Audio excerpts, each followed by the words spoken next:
अरबाज खान के बाद अब मलाइका भी दूसरी शादी के लिए है तैयार। अदाकार अरबाज खान ने चंद रोज कबल शादी करके सबको हैरान कर दिया है। मलाइका अरोरा से तलाक के बाद अरबाज की जिंदगी में जार्जिया आई हैं। कई सालों तक एक दूसरे को डेट करने के बाद उनके ब्रेकअप का चर्चा भी हुआ है। अब अरबाज खान ने मेकअप आर्टिस्ट शौरा खान के साथ दूसरी जिंदगी शुरू कर दी है। अरबाज के बाद अब क्या मलाइका अरोरा भी दूसरी शादी करेगी? उसका जवाब उन्होंने खुद एक रियलिटी शो में दिया है। मलाइका अरोरा डांस शो झलक दिखला जा में जज का किरदार अदा कर रही है।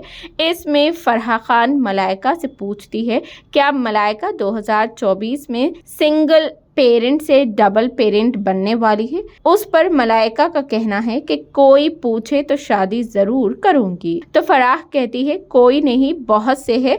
उस पर मलाइका का कहना है कि इसलिए अगर कोई मुझसे शादी के लिए कहेगा तो मैं हाँ कहूंगी। फराह कहती है तो अगर कोई पूछे क्या तुम उससे शादी करोगी? उस पर सब हंसते हैं। अरशद वारसी मुस्कुराते हुए कहते हैं कि ये गलत है। फिलहाल झलक दिखला जा का ये प्रोमो वायरल हो रहा है। मलाइका और अर्जुन कपूर काफी अरसे से एक दूसरे को डेट कर रहे हैं। सोशल मीडिया पर यह बहस जारी है कि आया दिनों कम से कम 2024 में शादी कर लेंगे।